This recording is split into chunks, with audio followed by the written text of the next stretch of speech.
Hello everyone, welcome to another video. We're excited to introduce this 13-inch radio replacement for your 2015 to 2020 F-150, 2017 to 2022 Super Duty vehicles. This is everything that you have been waiting for and more.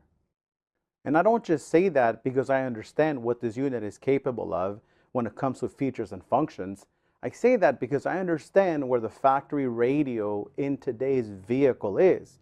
If you think about it, if it wasn't for Apple CarPlay and Android Auto, if you're lucky, a lot of new head units don't even come with that, including the aftermarket radios available for your vehicle. If it wasn't for those two functions, they would be dead in the water. There would be nothing new, nothing innovative. The CD player is long gone. Let's not talk about cassettes. And let's not mention CD changers. So what's left? Apple CarPlay and Android Auto. But before we get started, let's go over everything that's included inside the box. You're also going to receive a welcome letter. This welcome letter contains contact information so that you could reach out and talk to somebody should you have any questions or concerns regarding features, functions, including installation tips. Let's briefly go over these plugs, the detailed wires and plugs that are coming off of each one of the harnesses. We'll take a look at that the minute we turn the radio around and take a look at the plugs on the back and how each one of these plugs plugs right in. This is your main power speaker connector. This is your factory USB charging function retention harness.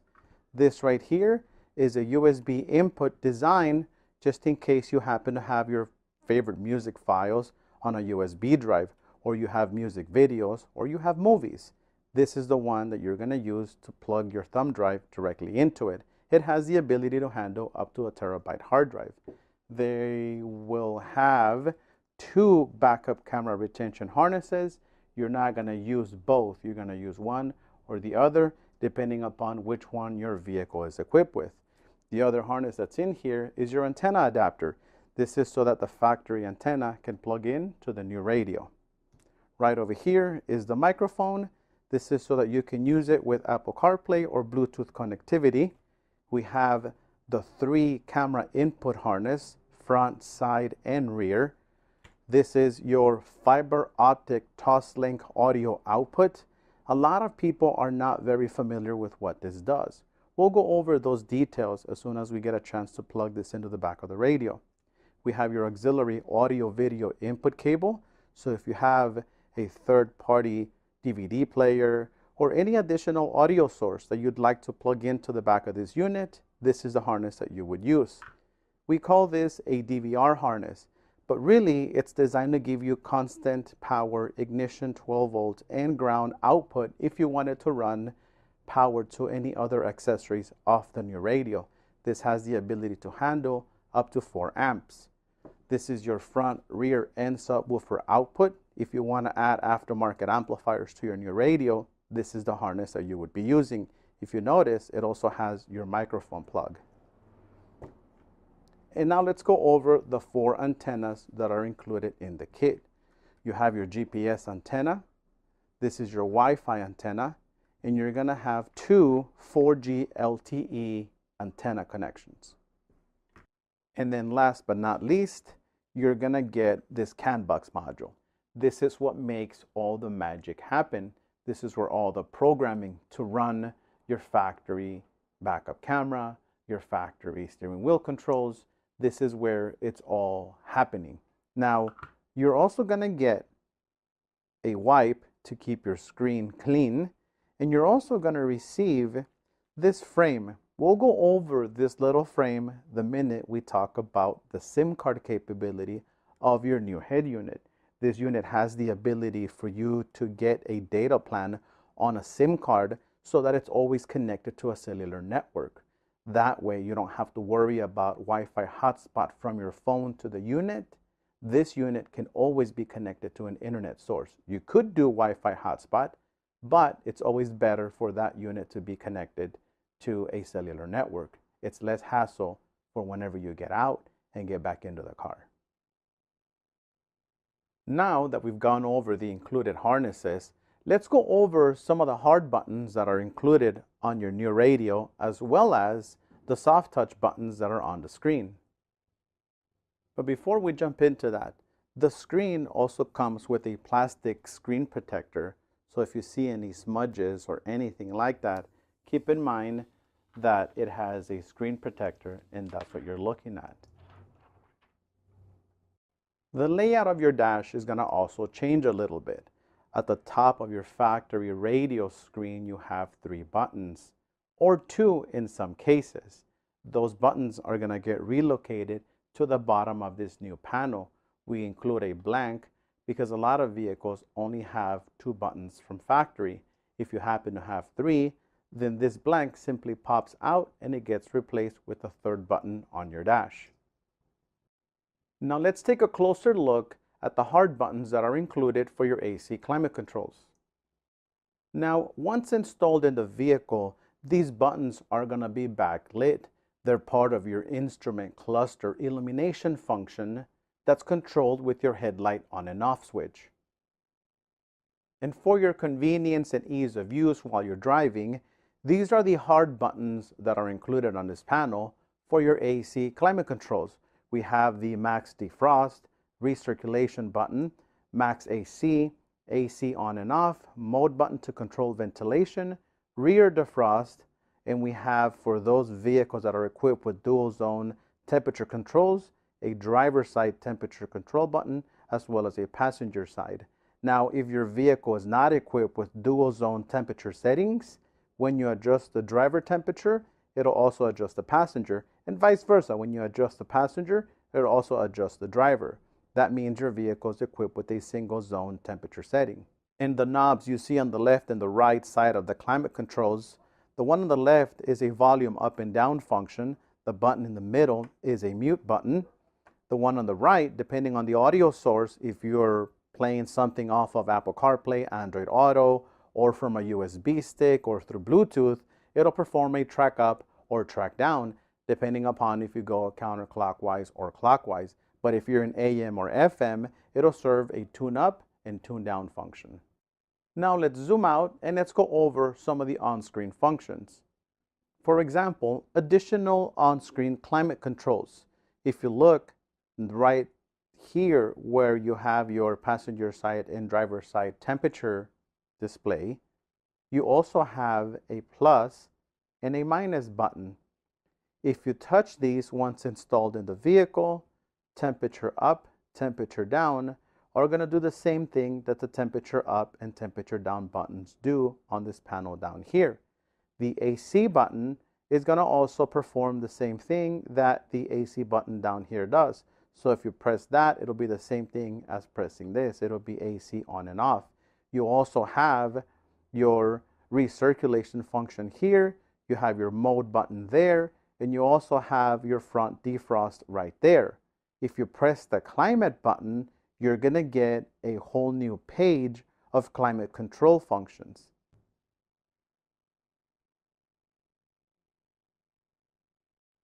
This page is dedicated exclusively for climate control functions. You have a power on and off button that's going to turn off the AC completely. You have fan speed up, fan speed down, as well as a mode function to control ventilation. If you notice, this is just multiple ways of controlling one certain function. The mode buttons up here is the same thing as pressing the mode buttons on the bottom panel. Now you also have your AC on and off, max AC, max defrost, rear defrost. You have your auto and your recirculation function on the screen. It's very neat to have a screen like this if you are driving and you happen to be driving from day to night. You'll notice that this particular function also has a night mode, and it's controlled by the illumination function on your vehicle. One very neat control that you have over this climate page is you have the ability to make it so that when you open it, it can time out and close by itself. So for example, if you're listening to your AM/FM, or you're listening to something on Apple CarPlay, or you happen to be listening to something through a USB input device, and you open up the climate page, you'll go through your adjustments in regards to temperature, in regards to fan speed, or ventilation. If you don't want to have to press the home button to exit that page, and you want the climate page to automatically close itself, you could do that. You can control the timing that this page stays open by doing this. You go to the home screen, you swipe up from the home screen, you go to settings, inside of system, down at the bottom, there's something called factory settings. You enter the code 1660, and then you press OK. And at the bottom of this page, you have something called climate timeout. You can have that page stay on for 10 seconds, 15 seconds, 20 seconds, 30 seconds, or you can have the timeout function off so that it always stays on there. So for example, if I set it to 10 seconds and I go back to my home screen, and let's just say I'm listening to my radio. I open up the climate page and I make my adjustments.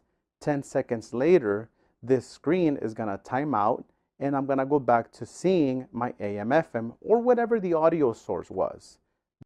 Now let's go over the next row of buttons.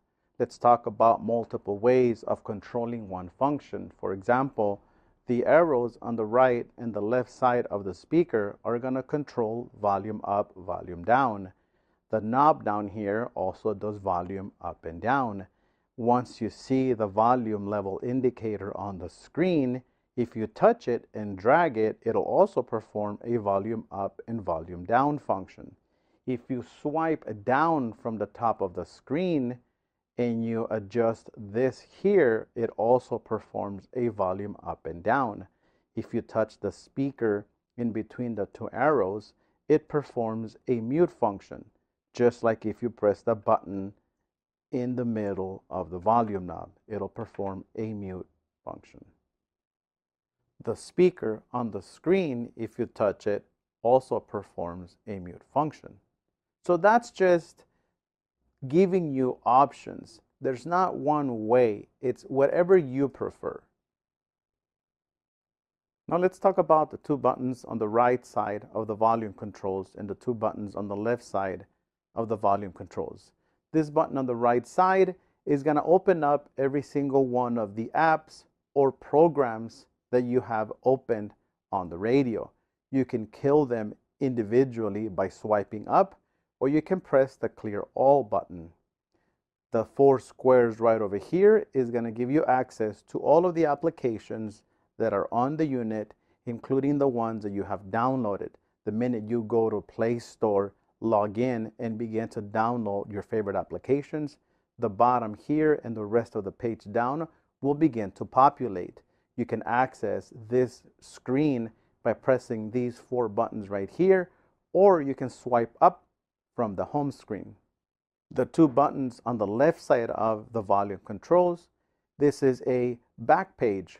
So whatever setting you happen to find yourself on, if you're in the settings page, under system, under setting guide, under car model IC, that button will take you back step by step all the way to where you started from.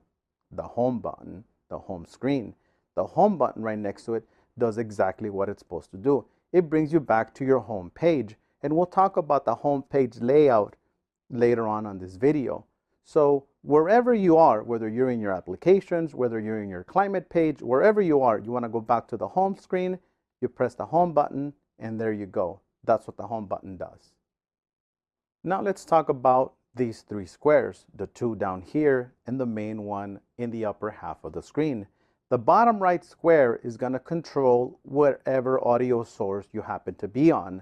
If you happen to be in your video or audio, this would be your USB input. The minute you go to the home screen, you'll be able to control whatever it is you have plugged into your USB input. If you happen to be listening to your AM or FM and you go to the home screen, that's going to give you your AM FM information. You can change presets by doing this. You can tune by doing this. You can go back to your radio by pressing it. Once you go back to the home screen, on the left side, you're going to have a weather widget. This widget will follow you provided you are connected to a Wi-Fi network or you are connected to a cellular network. It'll follow you wherever you are, and it'll give you the temperature of wherever your location happens to be. This half part of the screen is your Google Maps. Google Maps is going to launch and open and give you your location, and you're able to use it provided you're connected to either a Wi-Fi hotspot connection or you are connected to a cellular network. So now that we've talked about what these three frames are going to do and how they interact with your cellular network connection or your Wi-Fi hotspot connection, what we're going to do, we're going to flip this unit around and we're going to connect all of our GPS antennas, the Wi-Fi antennas, the 4G LTE antenna connections, as well as the other plugs so that you could see where every single plug goes and what each single one of these harnesses is supposed to do. And it'll also give us a chance to demonstrate what these squares look like once you're actually playing something from CarPlay or Android Auto, or you're viewing your map through here. So we'll get a chance to show you because we'll bring them to life by connecting them to a Wi-Fi signal when we show you how to connect this unit to a Wi-Fi hotspot connection. But we'll also show you how they work once you are connected to a cellular network. But before we get into that, let's go over this upper row of buttons. One of the things I like about this unit is, like I mentioned to you before, there is no one way of controlling certain functions. For example, the four squares down here, which are designed to open all the different applications that you have installed on this radio, these four buttons up here basically serve the same function. To the right of this, you have your CarPlay Android Auto connection. This is where you're going to press to open up the Android Auto CarPlay connectivity. To the left of the four squares, you're going to have your video input source. This is if you have a USB connector plugged into the USB port, which has music videos or movies. We'll also show you how this works once we get a chance to turn it around and make all the connections and show you once we have a USB thumb drive plugged into it. Let's go back to the home screen. This phone button here is going to open up Bluetooth. Now, when it comes to Bluetooth, Bluetooth is the beginning of a Apple CarPlay or Android Auto connection process. You go to Bluetooth, you pair a new device, and once you are connected to Bluetooth, if you manually open your CarPlay or Android Auto application, then the phone proceeds to go through and give you that function. If you have it set up so this application automatically launches, then what will happen is right after connecting your phone to Bluetooth, it'll automatically launch CarPlay or Android Auto. iPhones happen to ask you if you want to use CarPlay or not. Android Auto doesn't ask you. It automatically just opens up. But you have the option to make the CarPlay application automatically launch, or if you want to manually launch it every time your phone connects to Bluetooth. Those are some of the choices and features and functions that we'll show you once we get into CarPlay and Android Auto connectivity.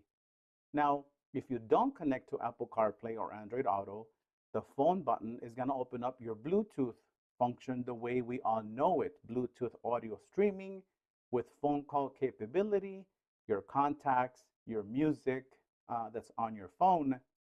This is what you're going to use to access music files from your phone without necessarily jumping into CarPlay or Android Auto. Now, to the left of the phone button, you have a music icon. The music icon is going to access the music files that you have on your memory stick, whatever it is you have plugged in. If it has music files, video files, and movie files, you're going to open your video and movie files using that button. You're going to use this button to access your music audio files. Now, to the left of the audio icon, we have this navigation button. All that does is it launches your Google Maps application. So pressing this button is the same thing as pressing your Google Maps on the main screen. Let's go back to the home button. On the left side of this, you have what looks like a sun. Basically, this is a manual dimming function. If you press it, you're going to gain access to 3 stages of brightness that this unit comes with. You can use this button up here, or there's another one in the upper right-hand corner. If you press that one, it also basically does the same function. It gives you manual access to 3 brightness settings that this unit has. Now, at the very top of the display, you also have some more information that you need to be aware of. We mentioned the brightness setting that the radio has in the upper right-hand corner. Right next to that, it has a Wi-Fi hotspot strength indicator. This is going to tell you how strong the Wi-Fi connection to the unit is. There also will be another icon right next to that one that tells you the signal strength for your 4G LTE. Once we get a chance to load a SIM card into this unit, you will see where the signal strength for your cellular network connection will show. To the left of that, it looks like a person sitting on a seat and it says off right next to it. This is your passenger airbag indicator. Remember, your factory radio with the climate controls also has an airbag indicator for the passenger seat. It basically gives you a status. It'll tell you whether the airbag is on or the airbag is off, depending upon whether someone is sitting there or not. To the far left, you have your time and date. Now let's talk about the buttons that come from the drop-down menu. When you drop it down earlier, we showed you that this is your volume level indicator. This is a manual brightness level adjustment. If you press this button right over here, that button is going to black out your screen. The radio is still on, the audio is still playing, the unit is still on in the background, but the screen happens to be dark. When you touch it, the radio comes back on. The other buttons that you have access to, for example, is these 4 squares. Those 4 squares serve the same purpose that these 4 squares do, that these 4 squares do. Again, multiple ways of performing one function. It's whatever you prefer. It's whatever you like. So when you drop it down and you touch those 4 squares, you're going to gain access to the applications. It's the same thing as pressing this button. It's the same thing as pressing that button. Again, just multiple ways of doing one certain function. Right over here, this is your back button. It's the same back button that you have here. So whether you're in settings and you're making some adjustments, whatever it is that you're doing, and you want to go back, you can drop the menu down and hit back on this button to eventually end up on the home screen, or you can use this back button right over here. Other functions that you have on that menu is your home screen. This button right here is going to bring you back to the home screen just like the house button right here does. Drop it again, and this right here is going to open up all the different applications that you've launched that are still open in the background, that are still running. So that button basically serves the same function that this button here does. It'll open up all of the applications that you have running in the background. Other buttons that you have here, for example, is this camera button. You push that once and it'll take a screenshot of whatever it is that you're showing on the display at the moment. You can then access those files, email them to somebody, or share them with whoever you like. Drop that menu down again, and you're going to have this button here. When you press and hold it, it's going to take you straight to the SIM slot 1. This is the information that shows you the status of the SIM card that you've loaded into the back of this unit. Drop the menu down again. If you press and hold this button, it's going to take you directly to the Wi-Fi hotspot connection. All you have to do is press and hold it, and it'll take you directly onto the Wi-Fi hotspot connection. This is where you tell the unit that you want to use the Wi-Fi hotspot. You turn it on, and the unit's going to begin to look for any Wi-Fi signals in the area. This other button here, you press and hold this button, is going to take you straight to your Bluetooth pairing page. This is where you tell the unit that you want to pair and add a new device. You put your phone in the pairing mode, and it'll be discoverable by the radio, and it'll show up on this part of the screen. And last but not least, you have this button right over here. You press and hold that button, and what it's going to do is it has a hotspot and tethering function. This particular function is not enabled on this unit yet. Future versions might have the ability for you to use this as a Wi-Fi hotspot signal so that other people can connect to it. Remember, you're going to have a SIM card that's connected to a cellular network already loaded into it. So why not make this unit have the ability to tether Wi-Fi hotspot to other devices in the car? We might save that for future versions of this unit. The airplane button, all it does is it turns off Bluetooth, it turns off your Wi-Fi and your cellular data connections. It basically does the same thing that airplane mode does on your phones. So now that we've gone over our control panel, the hard buttons and the knobs, we've gone over our climate controls, the additional buttons here, the 3 frames on the main screen, the buttons at the top, and the drop-down menu. What we're going to do next is we're going to flip this unit around. We're going to show you all the different connections that are found on the back. And then we're going to go over every single harness again that is included in the package, but this time we're going to show you what each one of the wires does and where they plug in to the back of this radio. So now that we have this unit face down, let's take a look and identify all of the different plugs that are on the back of this unit. For starters, let's identify all of your antenna connections. This is your GPS antenna plug. This is your AM/FM connection. This is your 4G LTE antenna plugs. This is your Wi-Fi antenna connection. And then next, we're going to take a look at this HDMI connector. This is an HDMI output. If you'd like to do an HDMI input, let us know and we'll guide you and show you what parts you would need to get. It is sold separately. To the left of the Wi-Fi antenna connection, you have the main power speaker plug, and then you also have a 15 amp fuse in there. Right here is the grid of plugs where all of your small colored connections are going to go. These are the plugs that are going to have your backup camera input. It's going to have your audio preamp RCA outputs. It's going to have your microphone input connection, your backup camera input, so on and so forth. To the bottom of this main cage, this is where the 2 AC climate control plugs are going to plug directly into. You will disconnect these plugs from the back of the factory AC climate control board, and they're going to plug directly into here without having to do anything else. And the cable that you see coming out over here, this is where your SIM card is going to be loaded into. This is your SIM card carrier. This cable is long enough for you to mount this into the glove box, route it towards the glove box, route it towards the driver's side kick panel so that you can load the SIM card at a later time without having to pull the radio out. If you happen to be ready to load a SIM card on the day of the installation, this is where it goes. You can just tuck this cable directly into the back, or you could still route it to the glove box. You can still route it to the driver's side kick panel for easy access if you ever need access to it again.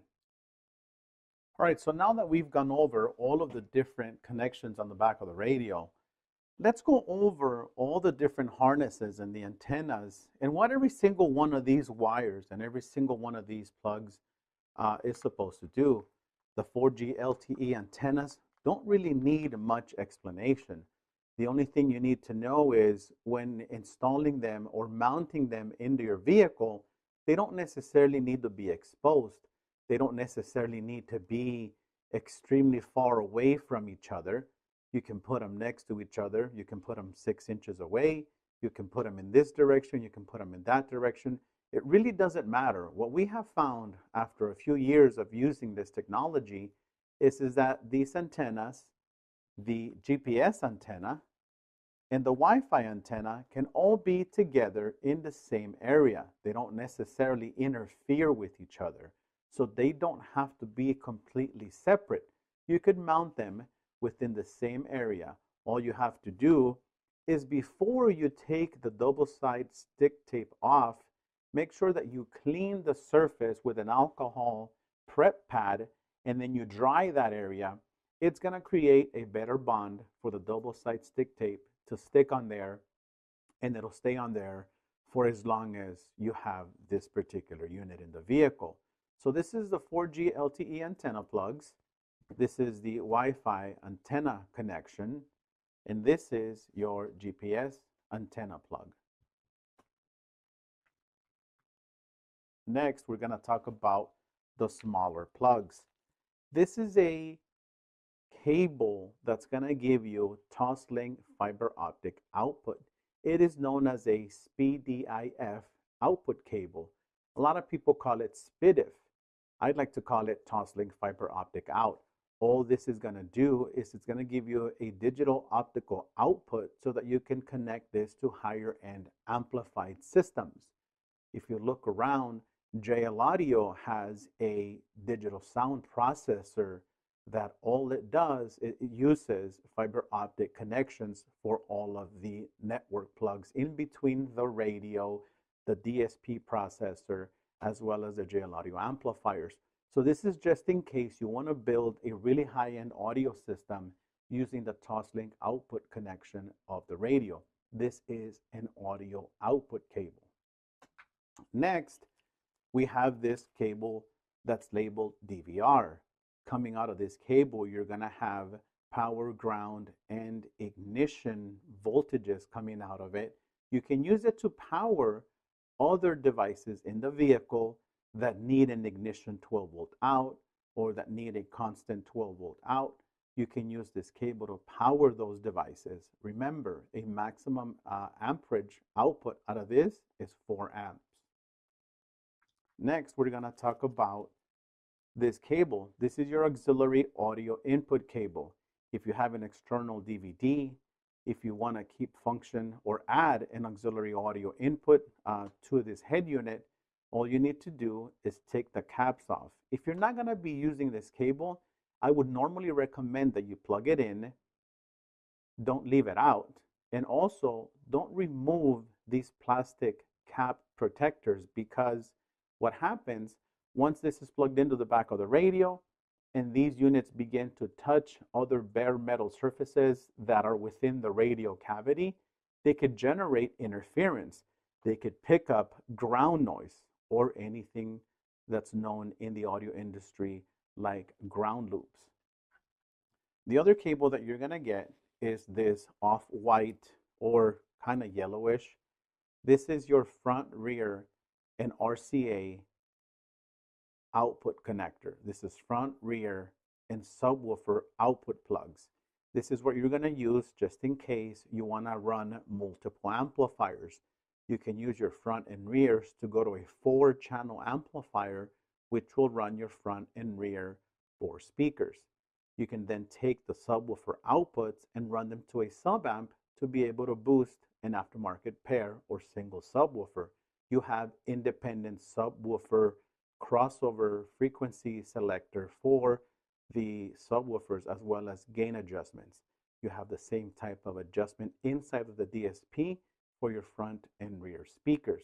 On this same plug, we have the microphone connection. All you have to do is take the microphone, mount it in the A-pillar of the vehicle, run it down, and this simply plugs right in here. And here's your microphone. This is the AM/FM antenna adapter.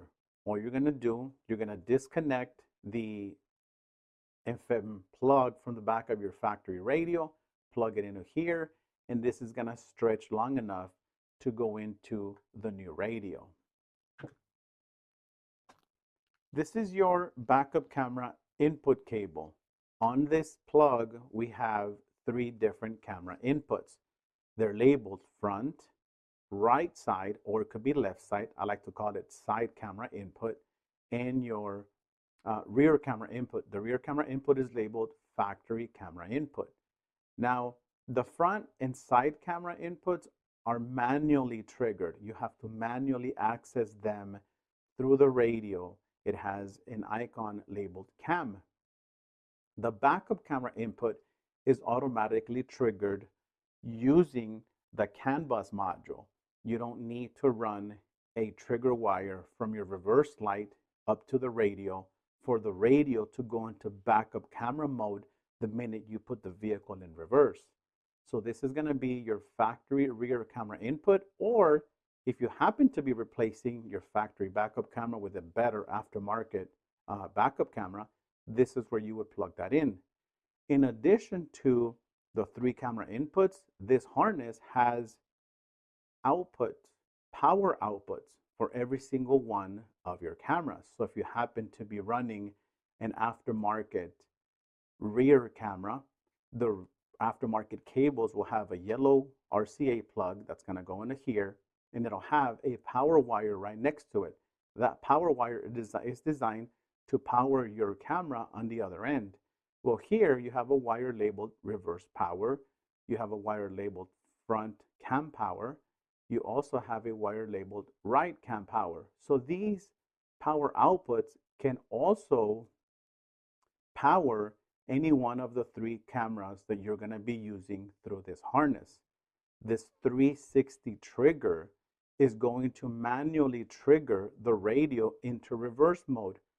99.9 times out of 100, you're not going to be using any one of these 4 wires. Now, if you want to manually trigger the radio into backup camera mode when you are driving forward, you could supply a 12-volt signal into here, but you really don't need to, because if you want to see the backup camera, all you have to do is hit the cam button on the screen and you'll be able to see it. Factory backup cameras are powered by the car. So that's what this harness does. These are the wires that are on there, and these are the plugs. And again, only take off the plastic cap from the inputs that you are using. The ones that you're not using, leave them in there so that you don't run the risk of picking up any interference when these contacts touch any bare metal surfaces on the back of the radio. Now let's talk about USB inputs. These 2 cables, white and red, the white one is a 2-ended cable. This plug goes into the back of the radio, and the other end could be routed to your glove box so that you have access to your USB input, just in case this happens to be a 256 memory stick. Just in case you have movies, music videos, you can plug that into it, and you can leave it in the glove box, and now every time you hit the video or the music icon on the screen, it'll access whatever files you have on your USB input. The same thing with this red plug. This red plug has 2 ends. One end is labeled USB. This is where your factory USB plug is going to plug into. You will find a mate to this plug behind your factory radio, and this is designed to maintain the factory USB inputs. Please make note of this. The factory USB inputs will not work for wired CarPlay or Android Auto. Again, the factory USB inputs will not work for wired CarPlay or wired Android Auto. The factory USB inputs will simply continue to provide you with a USB charging function the minute you plug the factory USB into this plug. The other end of this cable is a USB input. It's a USB-A connector, and it's labeled phone link. The reason why this is labeled phone link is because Apple CarPlay is only wireless on this unit. Android Auto is wired and wireless. So if you want to run wired Android Auto, this is the input that you want to use. You don't have the option to run wired CarPlay. CarPlay is only wireless. So that's what these 2 cables are going to serve. That's the different purpose that these 2 cables are going to serve. Now, I'm going to bring back this camera cable, because inside of the kit we have two backup camera retention harnesses. One of them has a 12-pin plug, and you'll have a mate to this plug on the back of your radio cavity. You plug it in there, and it'll say reverse camera output. You're going to take this output and you're going to feed it into the factory cam input, just like this. So this is going to go to your car, this is going to go to this harness, and this harness is going to plug into the back of the radio. If you don't have this 12-pin connector, you're going to have this 54-pin plug. Now, this 54-pin plug also has your reverse camera input, and that is going to go directly into here. So that's how you're going to maintain function of your factory backup camera. The other plugs on this harness, one of them is going to go to your factory 54-pin backup camera harness. The other two plugs, one is designed for you to add a multi-channel camera interface module. So if you need beyond 3 cameras to your new radio, there is a multi-channel camera interface module that's going to provide you with 6 camera inputs. The inputs that are plugged into the multi-channel camera interface module are triggered through CAN bus. So whenever you put the left turn signal on, the left camera will come up. Whenever you put the right turn signal on, the right side camera will come on, and so on and so forth.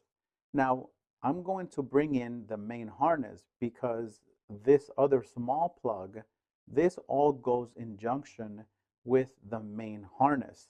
So on the main harness, you're going to have a plug that's labeled 360 camera box power. It has a dummy plug on it that you have to remove. And what you're going to do is you're going to remove that dummy plug.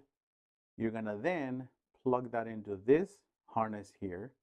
And they're labeled 360, but that doesn't mean you're getting a 360 camera view. You're simply just mating these connectors. So these two plugs go together. The other one goes directly into the multi-channel camera interface module. This one that has an orange wire and a black wire labeled USB power, this is going to help you maintain the factory USB charging function. So on the main harness, there is a plug that's going to mate with this connector. And it also has the same color wires, orange and black. All you have to do is make sure that you plug them into each other and your factory USB ports will continue to charge. This plug is in addition to the other USB input cable that I explained to you earlier, which happens to be this one right here. So these two connectors are going to keep the factory USB port charging function functional. Now, we have the main harness. We have the 54-pin camera retention harness here, and we have the backup camera input harness on this other end. So this right here together is what's going to make up it's going to make up the ability for you to maintain the factory backup camera, add a multi-channel camera interface module, keep the USB ports charging, and as well as a subwoofer plug just in case your factory amplified system has a subwoofer from factory. Now, in addition to the plugs that you see here, this is your power speaker plug. This is the main plug that goes into the car, and this other harness is designed for steering wheel control. So you'll be able to maintain those. Aside from that, there's another white plug. This is where the CAN bus module is going to plug in. All you have to do is plug it in and it's going to do its thing. You don't have to program it. You don't have to set any dip switches. It's already done for you.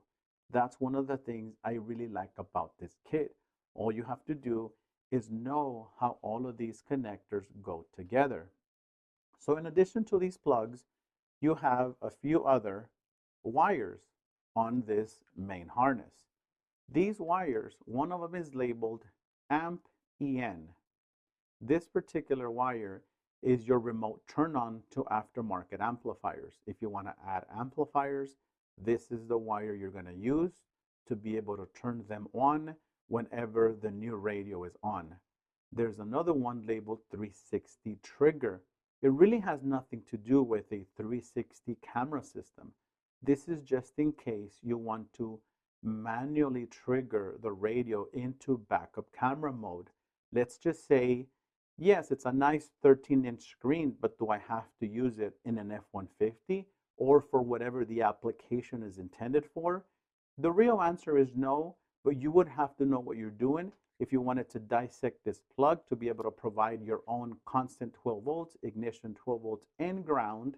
At that point, this radio becomes a true universal aftermarket radio. You would just have to custom fabricate it into whatever application you're trying to use it in. But the remote turn on will work. You can manually trigger it into backup camera mode.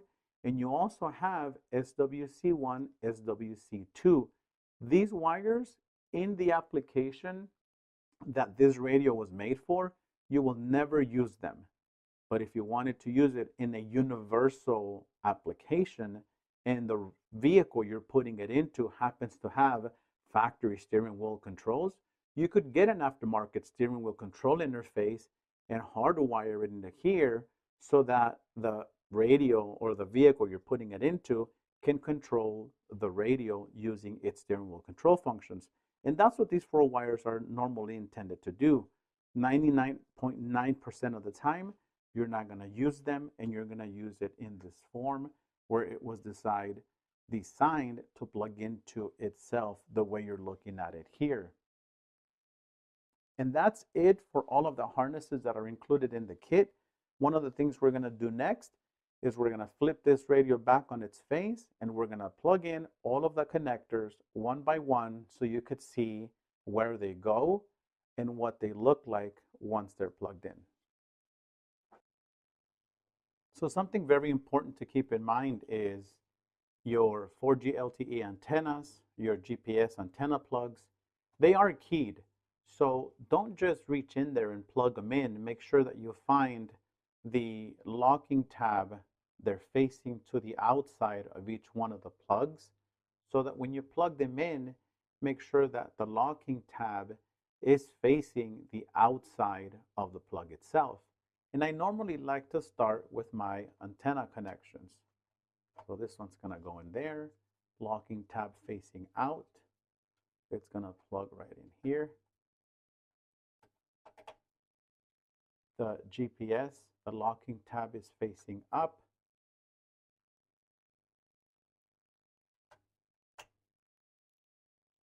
Here is the AM/FM antenna plug.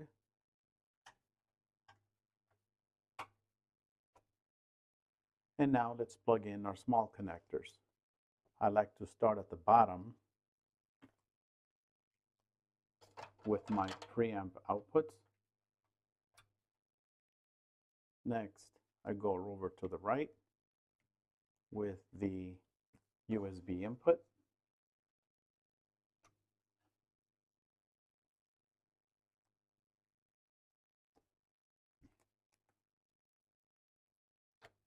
The next one is going to get skipped. Then we're going to plug in our AV inputs.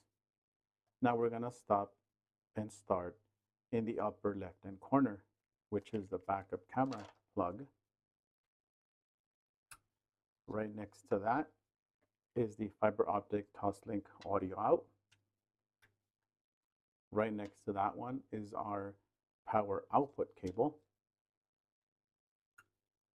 And right next to that is our factory USB wired Android Auto USB input cable.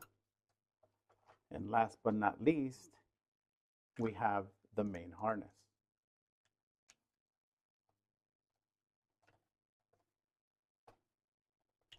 And sorry, I almost forgot. We have our Wi-Fi antenna.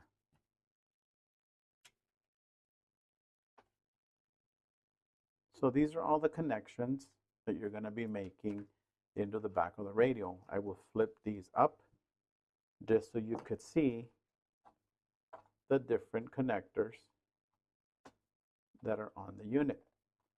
Let me give you a close-up, a zoomed in shot of those plugs.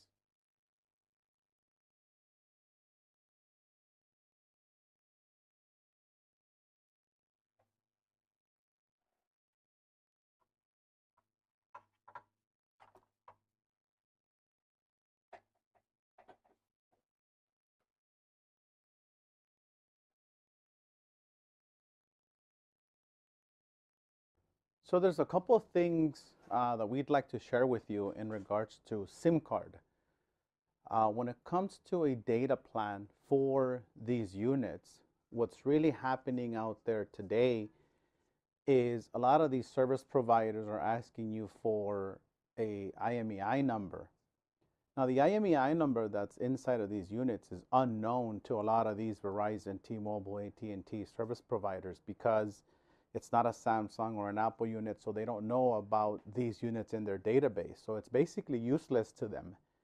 And if you tell them that you're looking for a data plan for a tablet, they're going to ask you for an IMEI number. So it becomes very difficult. It becomes a big hassle to get a SIM card from them. And once you do, you'll load it in there and it may work for a day, it may work for a week, but then after a certain period of time, their system picks up on it being an alien IMEI number and the SIM card stops working. So what we've done is we've partnered up with a rep that'll provide us with SIM cards. We can mail one out to you at no charge, and you'll call them up, they'll go over the different rate plans, and in a matter of 2 minutes, they can have you activated. And that's the same for T-Mobile as well as Verizon. So what I have here, or having said that, what I have here is inside of the package, you're gonna see this little SIM card tray. Because what happens is you may have a SIM card laying around on any one of your existing devices that you can pull out and insert into here, because SIM cards really have 3 different sizes. As you could tell, you have the SIM card, which would be considered small. This black frame is a medium size SIM card, and then this pink frame here would be a large size SIM card. Well, this particular unit takes a medium size SIM card.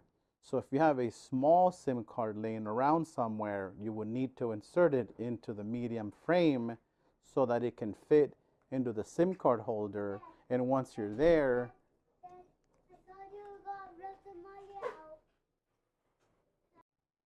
so you can load it into the SIM card tray.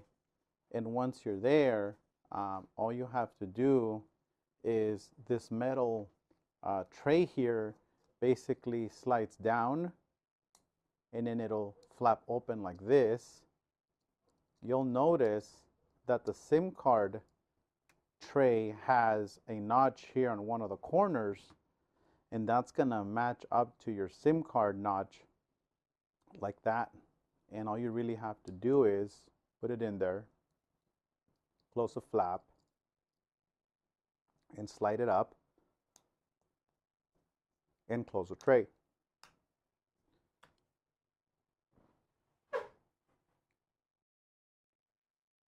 So now that we have our Wi-Fi connection, our 4G LTE antennas plugged in, we have our SIM card loaded, we also have a USB input cable that has a USB thumb drive plugged into it. Let's power the unit up and let's go over Google Maps. Let's go over USB input, and let's go over a few other on-screen settings that this unit has. So now that we've got the unit powered on, our GPS connection is done. One of the things you'll notice that it has already found our location.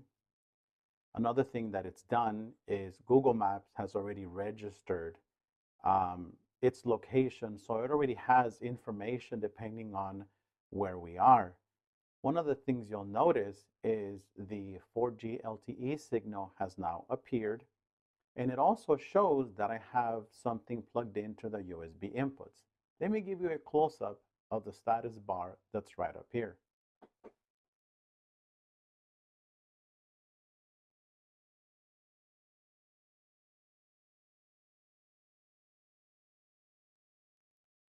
So this is what that information is going to look like.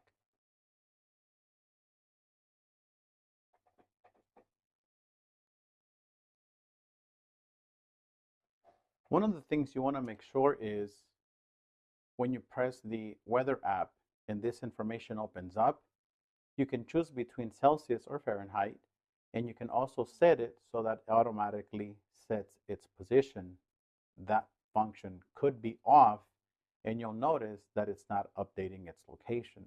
Make sure that you put that and turn that switch on, close the application, and give it a few seconds, up to a few minutes, to locate itself.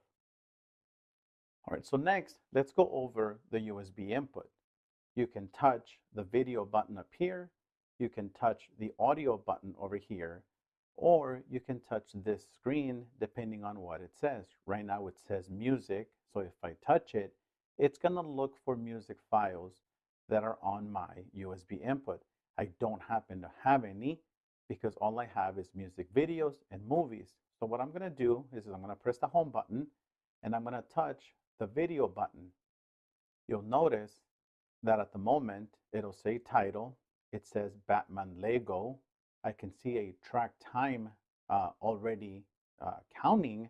It says that something that is 1 hour and 44 minutes is already playing. But the reason why the video isn't coming through, it's because this unit has a video in motion lockout. You can unlock it by going into the main settings function of the radio. You're going to go into system. You're going to go into factory settings. Enter the code 1660. Press OK. And right over here, you're going to see a function called video in motion. That happens to be on, and it's the reason why we can't see any video. You can turn that function off. And the minute you go back to your home screen and relaunch the video, you're now going to be able to see the movie playing through the main screen. And there's other features, there's other functions that this video player has. You can make it so that the entire screen plays the movie, but what you're looking at is a zoomed in version. Basically, you're cutting out a lot of what's on the side because this happens to be a vertical screen. So you want to bring it back to its original one-to-one function. You can now just fast forward through the movie and do stuff like that. You can touch this icon on the right side of the track up button, and you could go in and you can look at movies, which is one of the folders on that USB stick. Music videos happens to be the other one. I happen to select one of the videos by Aerosmith, Dream On, and I just go back, and now that video is playing through my screen. I can hit the home button, and that song, that video is still playing in the background. I can watch my Google Maps while I navigate to a certain location.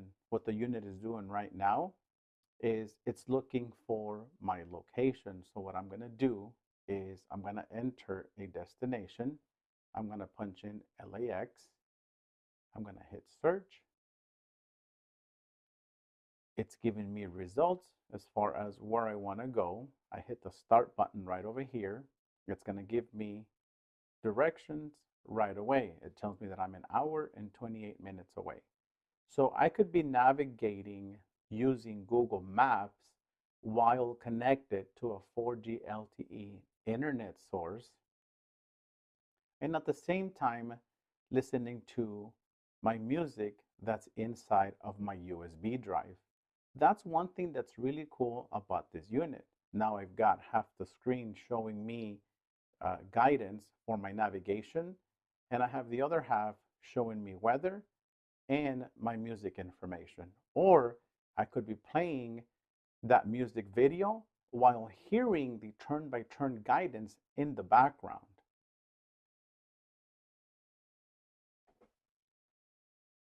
Now let me go back to the home screen and continue showing you other functions. Once you're in this home screen and you have your USB playing, you can change tracks. by going clockwise. You can go track up, you can go track back by hitting the knob counterclockwise. Open up your Google Maps, which is still showing us our turn-by-turn navigation. Press the back button to cancel our route and have it go back to where we are currently positioned. We can now hit the home button and keep our maps open the way it is.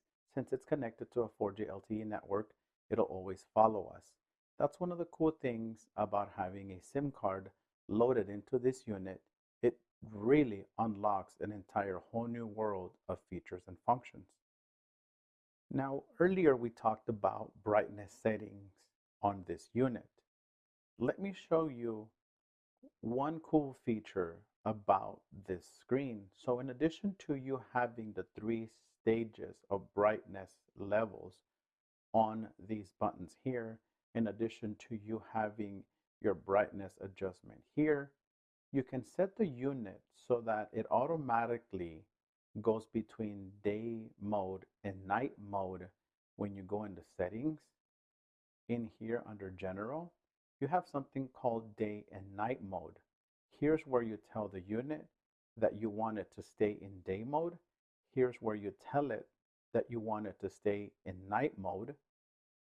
And here is also where you tell it that you want it to automatically switch between day and night mode, depending on the status of the headlights in your vehicle. Now that's awesome. But another cool feature that I like is the dimmer function. Here is where you'll tell it how bright you want it in day mode during daytime and how bright you want it in night mode during nighttime. And this is great because it makes it so much more comfortable to look at night when you're driving. But even better, inside of System, Android settings, you have another function inside of Display. It's called Nightlight. This is basically the eye comfort setting that some iOS devices have. You can turn it on manually. You can tell it how much of this yellow tint you want or how little of it you want, or you can schedule it so that it comes on at night and it turns off during the day. That's very neat and it's very nice to have on a screen this size in the middle of your dash. So other cool features as far as audio sources go. Obviously, this unit has a built-in AM/FM tuner. You can access it by pressing the radio button. And typically, this is what the screen looks like. You can swipe up to access your stored presets. You can use these buttons on the side to tune any given radio station. You can use this dial to tune any given radio station. You can use this button to punch in any given radio station.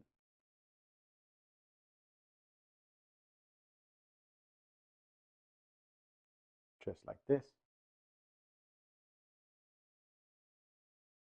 And now you can also store presets. For example, preset number 1 is set to 87.5. I'm displaying 96.9. To store 96.9 as one of my presets, all you have to do is press and hold it. It'll go gray and then it'll turn off. That's when you know that the preset has been stored. This is your AM. You're going to get 12 presets for AM and you're going to get a total of 18 presets for FM. Down here, you can store your favorite FM presets.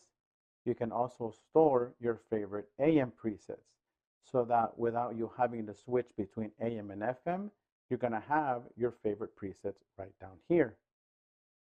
Remember, you can also use the tuning knob to tune up and down between the different frequencies on your FM or AM dial.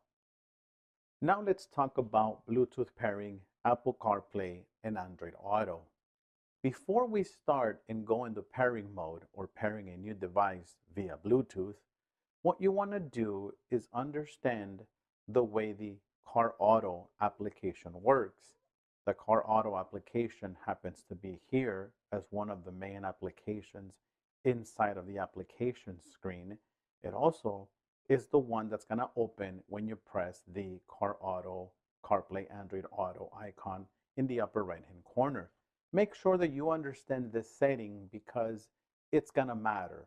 It's the difference between your phone automatically launching CarPlay or Android Auto the minute you get out and back into your car.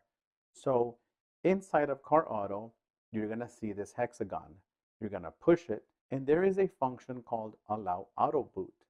Allow Auto Boot can be turned on or it could be turned off.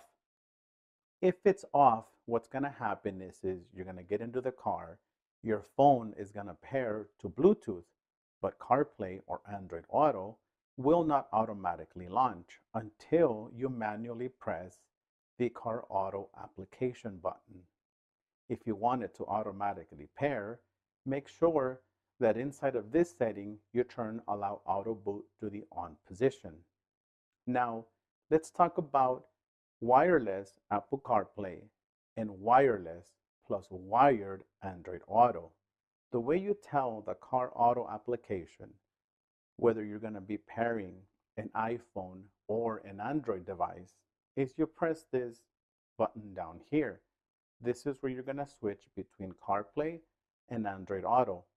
Now, we've told you that CarPlay is only wireless and Android Auto is wireless and wired. You can tell this is not necessarily a thing of the factory. It just happens to be that this platform only allows wireless CarPlay. When you set it to Android Auto, down here you'll notice a USB connection and a Bluetooth connection. When you switch to CarPlay, you only notice a Bluetooth connection. That means that CarPlay can only be connected via wireless, not wired. So what I have here next to me is an iPhone. It has already been opened to the Bluetooth application. I'm going to make sure that Allow Auto Boot is on, and I'm going to go into pairing mode. So because of time, the screen has already gone into eye comfort setting. Allow me to go in there and turn that off just so I can get back my bright blue screen. I'm going to go into Android Auto and I'm going to come in here and go into display, and I'm just going to go to night light, and let me turn that off just so I can get my blue screen back. Now back to where we were. We're going to go ahead and make sure that Allow Auto Boot is on, and we're going to now swipe up. We're going to open Bluetooth. This button on the right hand side looks like a chain link. You press it and you now say pair new device. It's going to search for Bluetooth devices in the area. I'm going to turn on Bluetooth on this iPhone here. The minute the radio discovers the phone, the name of the phone will come up on the screen. All you have to do is touch it, and the phone is going to now ask you if you want to pair with this device. Touch pair. It's going to ask if you want to allow contacts. Tell it to allow. In the minute Bluetooth connection is established, the Car Auto application is going to automatically launch. Let's give it a few seconds. Bluetooth up here shows it's connected. My phone is going to now ask me if I want to use CarPlay or not. Once I select use CarPlay, it's going to open up the CarPlay application on the Car Auto app. And just like this is now the CarPlay screen. And this is everything that CarPlay obviously has to offer. You're familiar with this page: battery indicator, cellular network signal strength, time, and different ways to display map, what you're playing, as well as your favorite locations. So now this is how you would go between your applications. So this is CarPlay. Remember, this is just one app out of everything that this radio has the ability to do, and that is the Car Auto application. So I'm going to now disconnect my iPhone from the unit. And what I'm going to do is I'm going to go from Apple CarPlay to Android Auto. Simply delete the radio from the phone.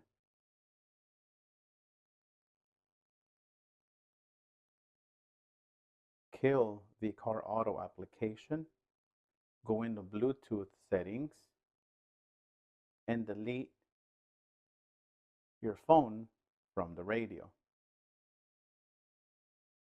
Now that the iPhone has been completely deleted and disconnected, I'm going to grab my Android device. It's already inside of the Bluetooth pairing page. I'm going to select Pair New Device. I'm going to scan for Bluetooth devices on my phone. The radio has already found it. I'm going to select it. The phone's going to ask me if I want to pair. I say pair. It's going to ask me if I want to allow contacts or not. Here is the allow contacts. And now here is the Android Auto application. And that's how easy it is with this particular platform. It's hassle-free. It's basically as easy as it gets. And you're very familiar with everything that Android Auto has to offer in regards to applications and things like that. So that's it as far as Apple CarPlay and Android Auto. Now remember, neither Apple CarPlay or Android Auto have a pinch to zoom function. They both give you a zoom in and zoom out button on the screen. The pinch to zoom function is a Google Maps function. You can pinch to zoom on Google Maps without any problem. But CarPlay and Android Auto don't allow for pinch zoom. They give you zoom in and out buttons.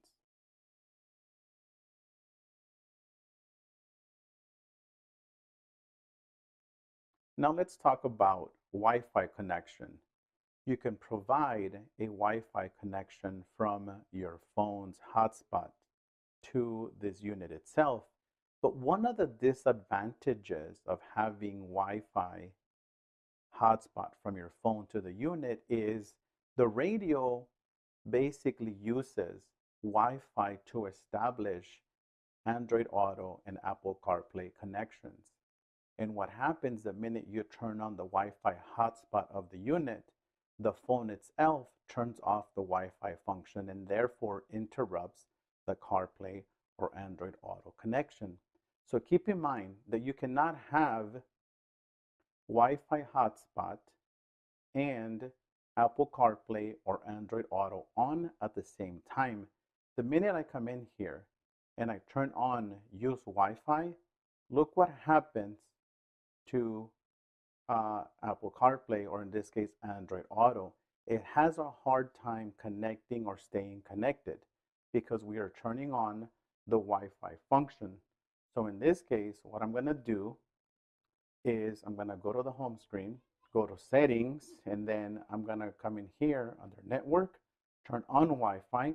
But look at what happens. It turns itself off because it's connected to Android Auto. So when it comes to Wi-Fi hotspot, it's either or, but not both. So what we've done from a manufacturer's perspective to be able to keep Android Auto CarPlay with internet connection to this unit itself is we've added the SIM card capability. That's where you can have your cake and eat it too, sort of at the same time, because you could be connected to Apple CarPlay, Android Auto, and be connected to the internet at the same time. And you can have applications like YouTube, Netflix, and every other internet functionality like Chrome, for example. One of the things that I'd like to do is I'd like to show you, I launched the Google Chrome application. I do a search, I'll do Google, for example. I'll do that. Here's my results. I go to google.com and then I'll do a search, for example. I will say SEMA 2024. And as soon as I hit search, boom, there's my results. I go to the SEMA show webpage and one of the things that I said I like about this is how snappy it is, how responsive it is. I mean, this is one of the things where you go, I wish this unit was slower because it connects so fast. It does things so quick. So that's one of the things that I really like about a unit like this. And so in the past, while you're driving, if you ever had to look for something up, whether it be on Google Maps, or you had to search, for a local restaurant or anything like that, you normally would have to pull your phone out to do that. Well, with the unit like this, you don't have to do that anymore. You can simply pull over, do all of your browsing inside of this 13-inch screen where you don't have to worry about holding your phone out or having to pull it out. You can just reach into the screen, do your own Google Chrome search, look up Google Maps, anything you want, literally at your fingertips. All right, so now let's talk about one of my favorite features, the built-in DSP processor that this unit has. Inside of your applications, there's one labeled DSP. You're going to have access to a 16-band EQ from 20 to 20,000 hertz. It has preset EQ settings that you can choose from. You can also customize and create your own. And once you've done that, you can save that setting into any one of the custom presets. You press the save button and you select any one of the three. Select the first one, save it. Now you can go in between any one of the preset EQ settings, including custom number one, which is the one that you preset. But that's not all. You swipe over to the left, you're gonna gain access to active crossovers. This is your high frequency settings between 6,000 and 22,000. This is your mid-range, your bandpass filter, which is between 20 hertz and 680 hertz. You can change the way the mids in your doors sound like, and then you're going to gain access to your low frequency adjustments between 20 hertz and 250 hertz. You can set how soft you want your subs to hit or how hard you want them to hit, and you're going to have independent subwoofer gain control. Again, that's not all. You swipe over to the left, you're going to gain access to a sound field delay. This is so you can change the staging in your vehicle. If you're in the car by yourself, you may want to have these settings like this so that the audio system sounds more like it's around you, the driver. If it's you and the passenger in the car, you may want to switch the settings to something like this.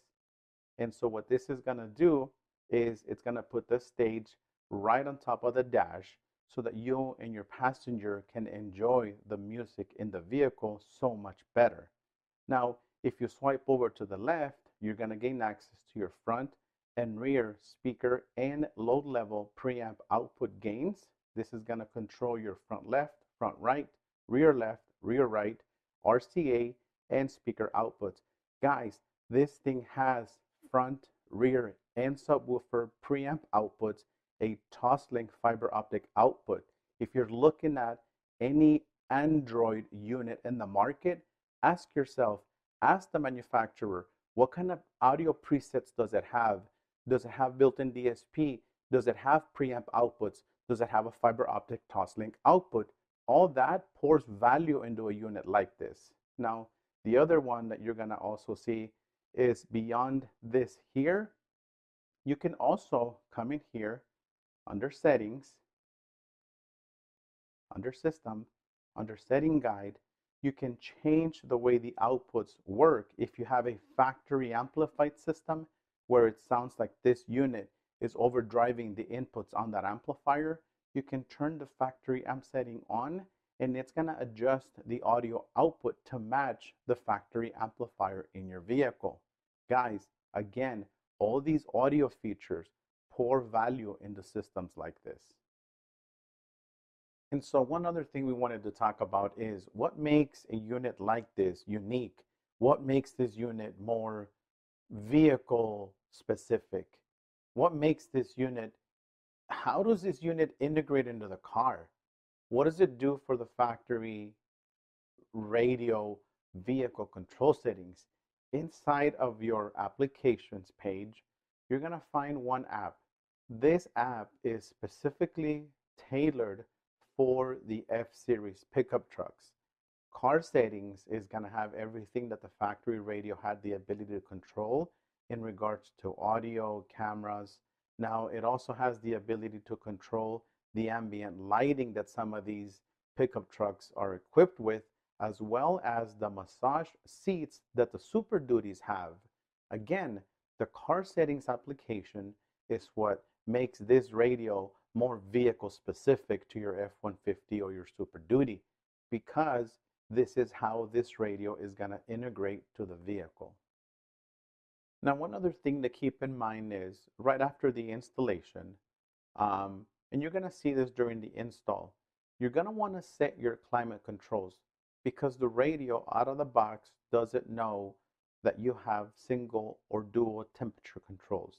So once you're done with the install, always pay attention to the factory climate control panel. Does it have a single temperature control? Does it have two?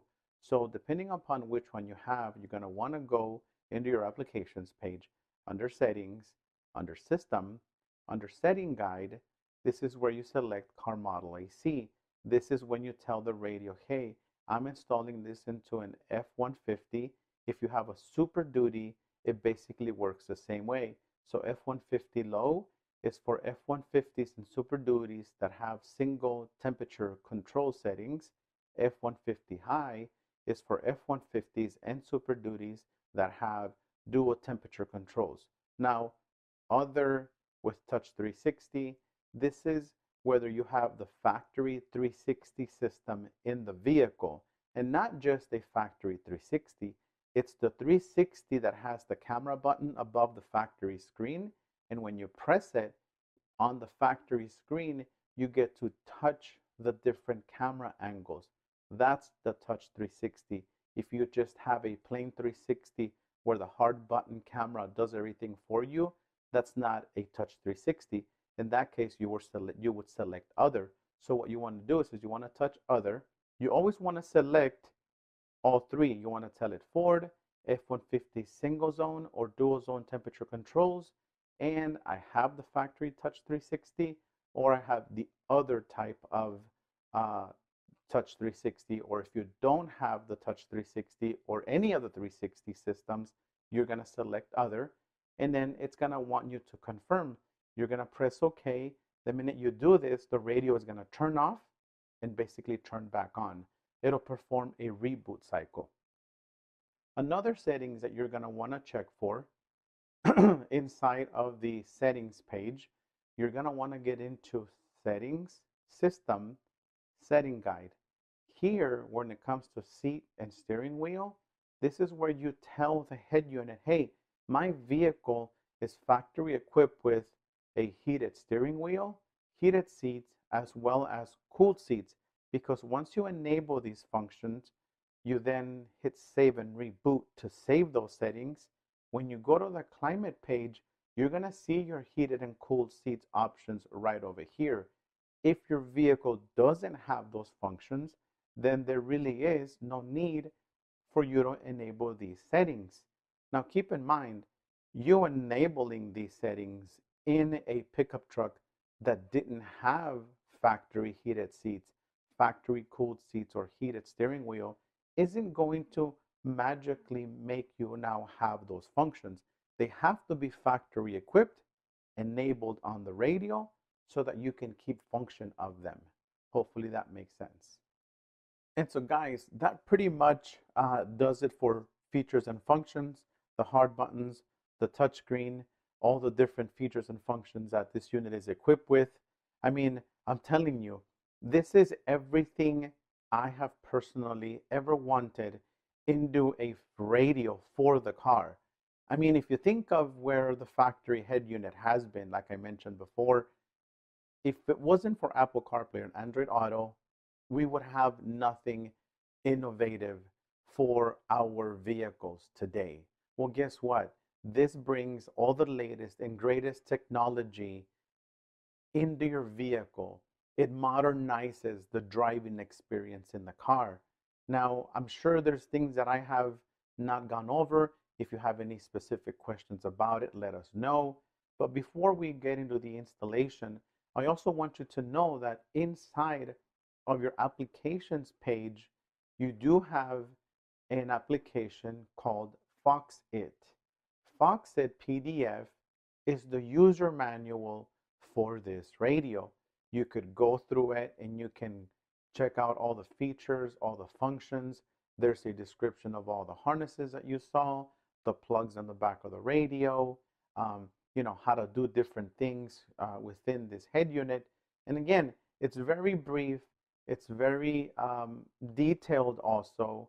So again, take a look at it. And by all means, if there's anything that I haven't gone through, that I haven't covered, I mean, this is a page filled with specifications. The processor in this unit, you have 8 gigs of RAM as far as processing speed in something like this. You have basically a 13-inch HD IPS display, 1200 by 1920, and these are all the different audio formats that you can have on your USB stick. And again, other features and functions, for example, the amplifier output, the built-in amplifier is 50 watts times 4. That is the high level output on the head unit itself. Again, it's here for you to take a look at. I'm going to leave this page opened up for a little bit just so that you can see some of the specs on this unit. So this would be the first page. This is the second page as far as specs, and that would be it. Again, let's get on with the installation. Thank you for sticking around. Comment, ask us some questions, and we'll be more than happy to assist.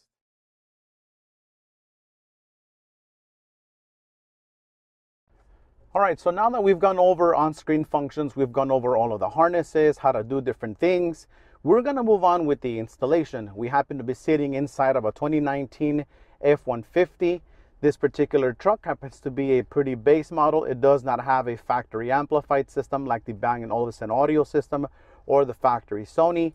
It also does not have a factory 360. Those situations, those kind of applications will be addressed on a one-on-one basis. Feel free to reach out and ask your questions.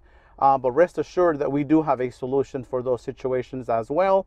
But one really good practice to have before disassembling anything or disconnecting anything is make sure that, one, you're getting audio and that your speakers all play. Make sure that your factory steering wheel controls work and that nothing is not working. Make sure that your factory backup camera is functional. Tailgate happens to be down, and that's why we get that view, but that's the factory backup camera.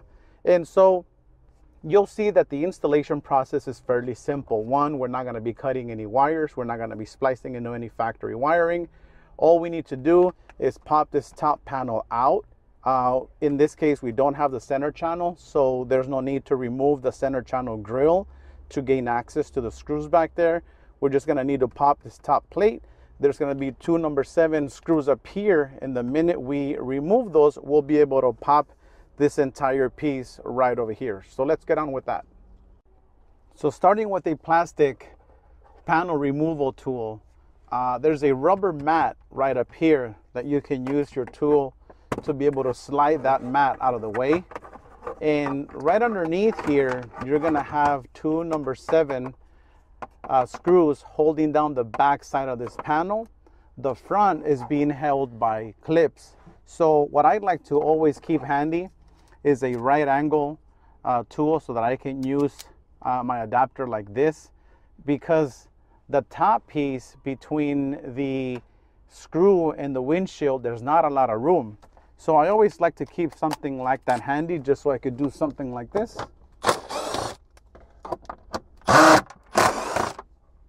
And now that I have these 2 screws out, I can go ahead and use my hands to pop this panel up and remove it just like this. And so now that this is up and out of the way, this plug back here is where your center channel would be plugged into if it was equipped with it. Just disconnect it, move this tray out of the way, and you're going to have 2 more number 7mm screws holding this top piece down. Again, I'd like to use my right angle tool to be able to get those out with ease.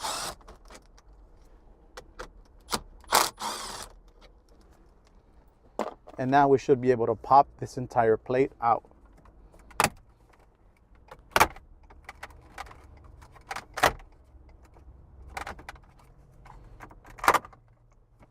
Now that this is out, I'm going to reach back here, disconnect the two connectors that are for my traction control, hazards, and automatic start-stop button, and my climate controls down below.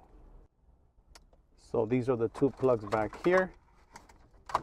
And we have two plugs for your AC climate controls. And these are them right here. These two buttons are going to get removed and they're going to get transferred over to the new panel. These are the two AC climate control plugs. These are going to plug directly into the bottom portion of the circuit board behind the new screen. And so to remove these buttons, it's actually fairly simple. They have wings, one wing on each side. All you have to do is squeeze those and push the buttons through, just like this.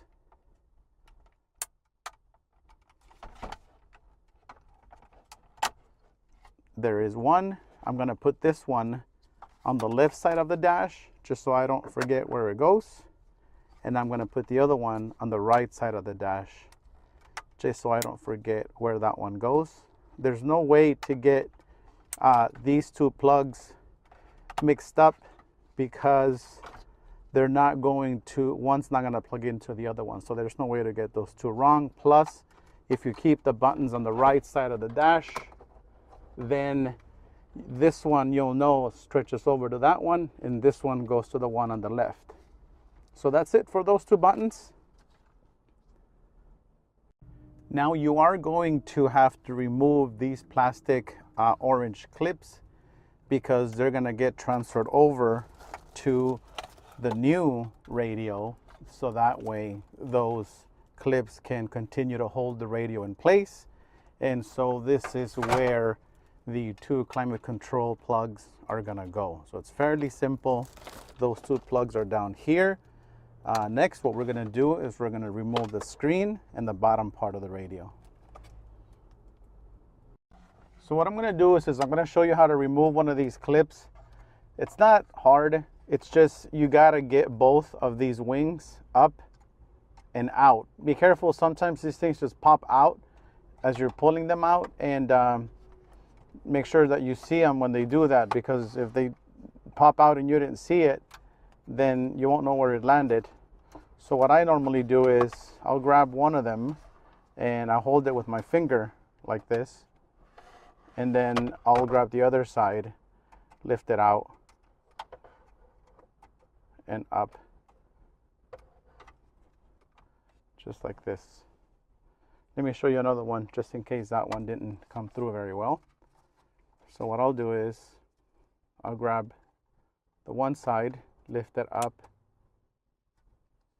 hold it with my finger.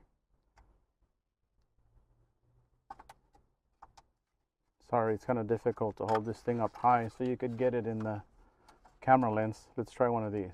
So I'll lift up, hold it up with my finger, and then grab the other side and slide that one up just like that. They go flying out. It's in the back seat now, but that's normally what I'll do. All right, so here we have all of the clips now removed from the factory panel.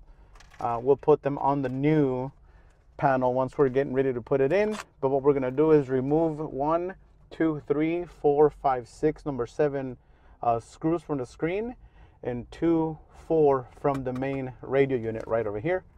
So you could stick around for that, or you can fast forward the video, but this is the unedited raw version of the installation. We'll leave that there and we'll get it once we're getting ready to pull it out.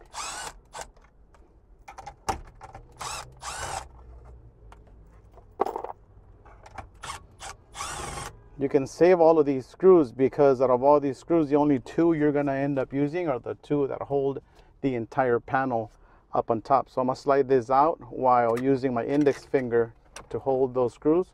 Grab the one on this side, drop it there. Grab the one on the other side and drop it there.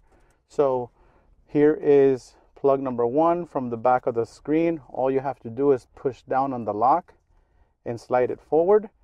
to be able to get it off, and you don't even have to pull on it. The plug itself will release itself once you get this latch undone like this. So the plug basically comes out by itself. Here is the factory USB connectors, and here we have a information plug from the radio to the screen, which is this one right here. Next, we're going to take the two screws out of here and pull the radio out.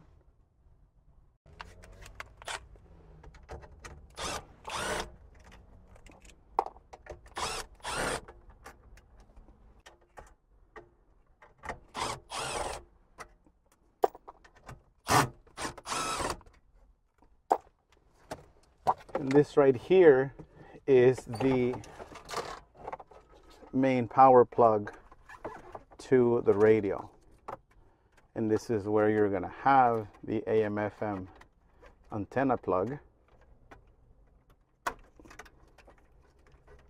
Remove these two connectors like that, and you can put this to the side. All right, so one good practice to have is make sure you get an alcohol cleaning wipe and clean the surfaces where you're going to mount your GPS antenna, your Wi-Fi antenna, and your 4G LTE antennas. This is just general location. There's a perfectly good spot right here for your GPS antenna. Right next to it, I have the Wi-Fi antenna. So, and you'll find area back here, like your air vents, for you to clean and be able to mount one of your 4G LTE antennas on this side, the other one on this side. So what I normally like to do is mount all 4 antennas at once and then bring my cables down, and then I'll put them together like this, just so that when I am ready to plug them into the back of the radio, I don't forget one. I know that they're all here, and now I'm not digging through all the harnesses trying to figure out where's my Wi-Fi antenna, where's my GPS antenna. I have them here all ready to go. So that's one really good common practice to have. The other one is microphone. We're going to be mounting this up here against the windshield, right above the A-pillar. So I'm going to remove the A-pillar plastic cover and handle, and I'm going to run my wire on the inside of the A-pillar, because some vehicles will have curtain side airbags that you don't want to run on the outside, simply because it was easier and you didn't want to take the time to remove the plastic. So you want to make sure that you do it right. That way this cable doesn't get in the way of the airbag, should the airbag ever need to be deployed. So right behind here, these plastic caps, you want to grab them and slide them out this way. Be careful, there's a couple of plastic pins holding them in place, and you don't want to break them off. Just move them off to the side, and with a number 10 millimeter socket, you can just take them out. This one happens to be magnetic, so it's not going to go anywhere. So remove the top one and the bottom one.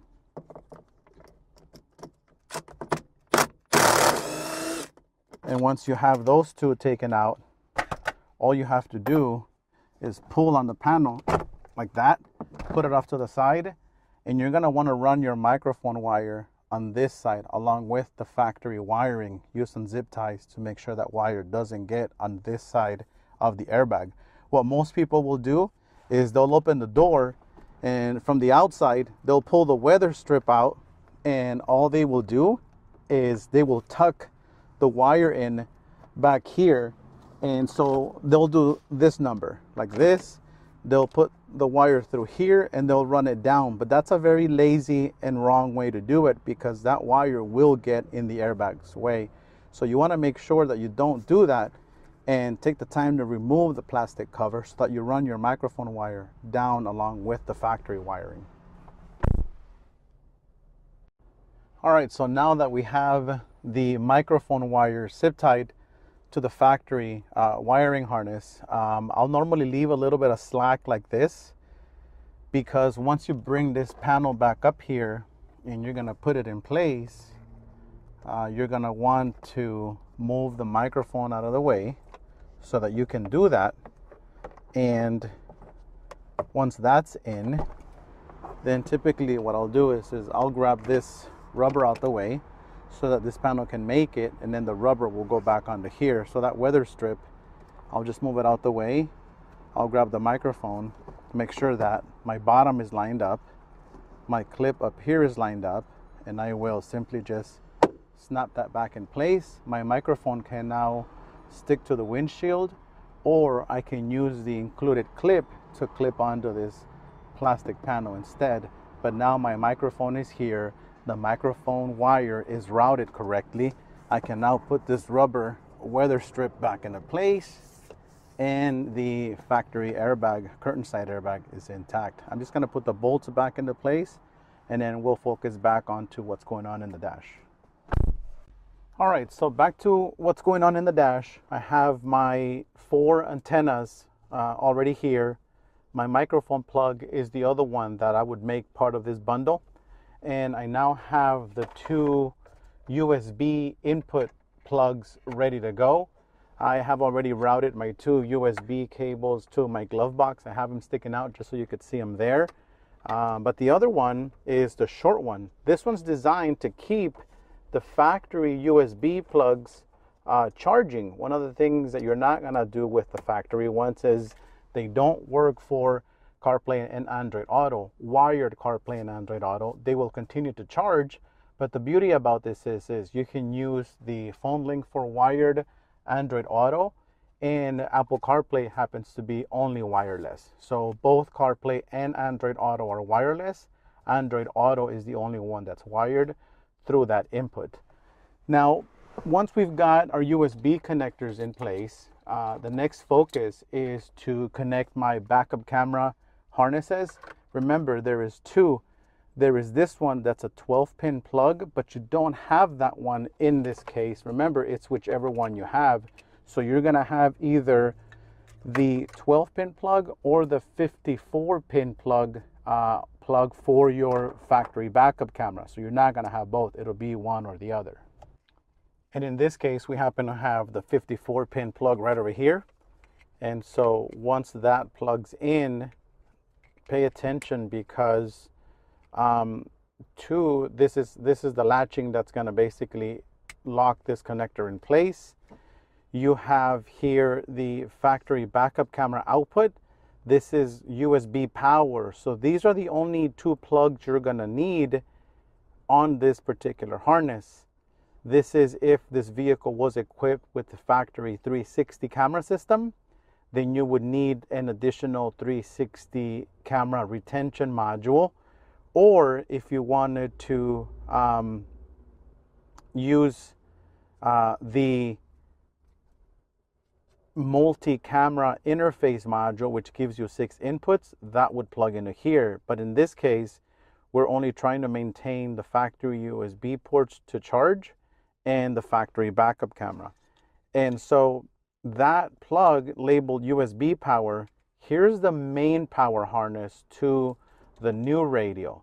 Off of this harness, you're gonna have the mating connector for the USBs to stay functional. Now, aside from this plug, on this main harness, you're gonna have a couple of loose wires. You're not gonna use these, but just so you know, if you wanna add an aftermarket amplifier to this radio, you're gonna need what's known as a remote turn on. So as long as the radio is on, it's gonna send out a power on trigger circuit to your aftermarket amplifiers. The wire you're gonna use to do that is this orange one labeled AMP-EN. This is your remote output to your aftermarket amplifiers. Let's get this harnesses plugged in.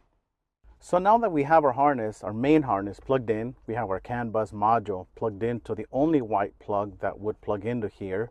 These are the 2 plugs that you removed from the main radio down here. This is the main plug that was connected to your factory monitor, which now has our backup camera output, and the USB power plugs. Anything else on this harness you're not gonna need. We now have our AM/FM antenna plug, and if you're wondering which one it is, it's the black plug. Sometimes it's white, but it is the one that's got the thickest gauge cable on it. And of course we have our USB inputs right over here. And besides that, the only thing you really need now is, out of all the extra harnesses, the only ones you really need is your rear camera input harness and the one that has your front, rear, and subwoofer outputs, but because that one has your microphone plug on it. Now, one other really good common practice to have is any wires that you're not going to use, you want to keep the gel tips intact, but you want to tape them up just so that those gel tips don't have the possibility of falling out in the process of stuffing all these harnesses and wires into the dash. The same thing goes with your DVR cable. Remember, these are live wires when the radio is on. So you want to make sure that you keep the gel tips and that you add additional tape around it so that those gel tips don't fall off.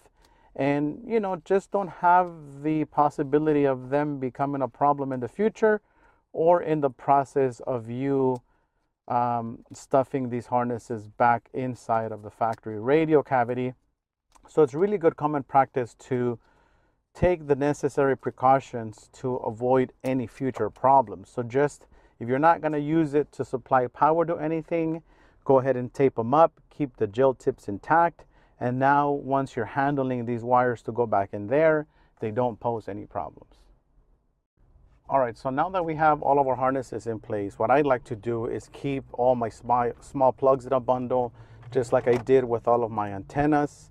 And then I'll have my main power plug, and then I'll have my AM/FM antenna plug. So that's what I'd like to do instead of having everything everywhere. I'd like to keep them together just so that I don't forget anything. So I have the radio here with all of the plastic clips already in place, the ones that we took out of the factory panel. And so what I normally do is I'll hold the radio in the palm of my hand like this from the screen, and I'll hold it sideways just so that I could see what it is that I'm doing in the process of connecting all of these different harnesses. So I like to start with all of my antennas. And so, because what happens is if you do the small plugs first, then you're going to have a hard time gaining access to the other antenna connection. So I'll start with these down here.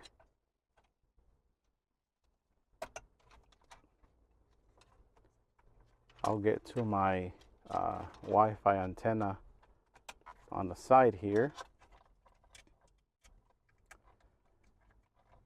And then last of the antenna plugs is the GPS antenna. Let's not forget that we also have our AM/FM down here. This particular cable, which is a SIM card holder, could be routed to the glove box because it's long enough, or we could leave it behind the radio if we inserted a SIM card from day one.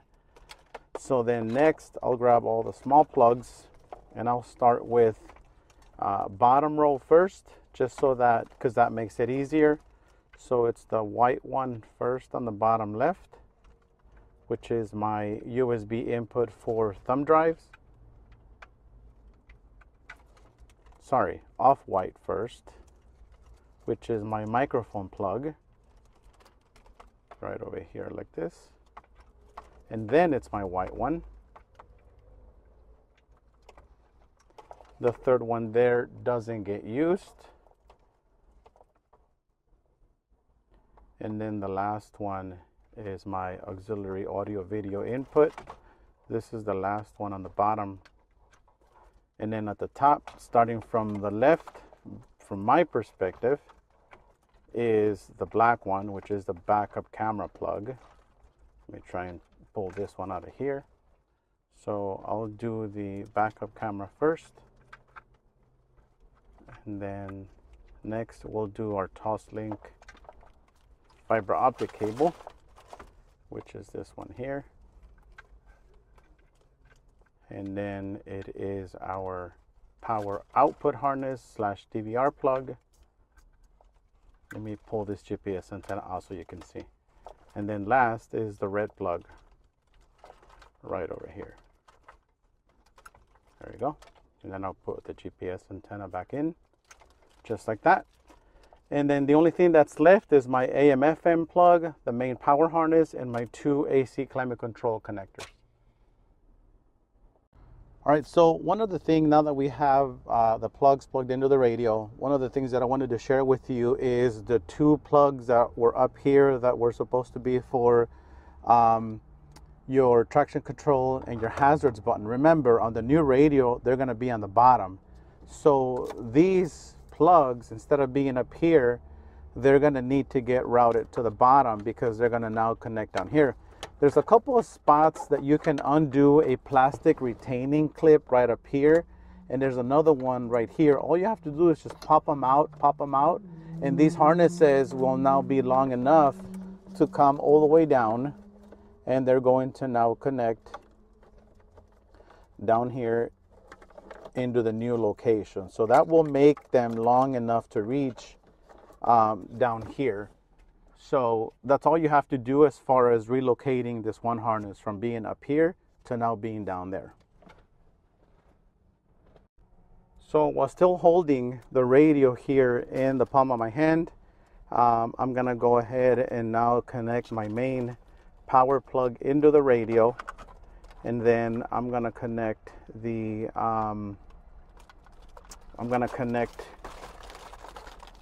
AM/FM antenna plug right up here, which is right over here. This is my AM/FM antenna plug, and so this one's gonna come here.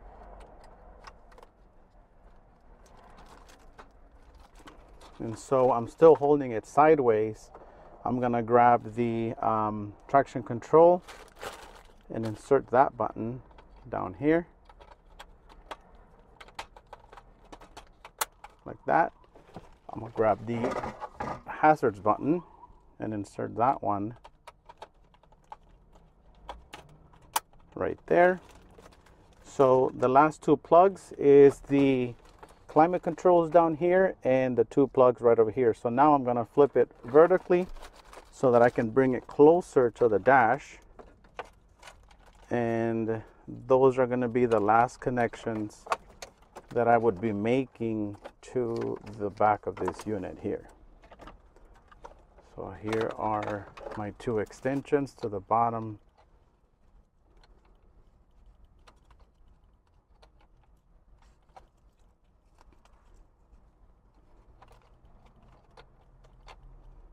Okay. There is that one. And there is this one.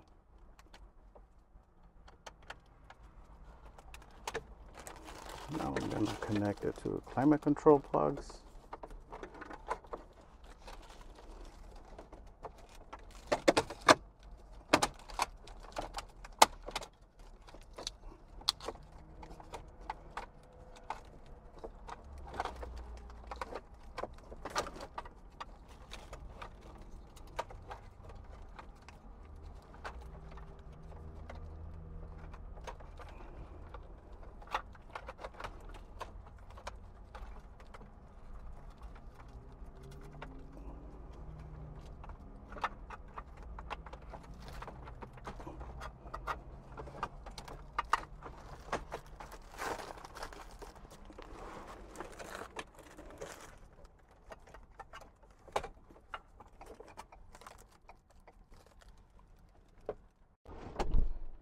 So once the harnesses are in, your 2 bottom plugs, your climate controls, you want to make sure that the bundle of plugs go over that one plastic trim that was behind the radio.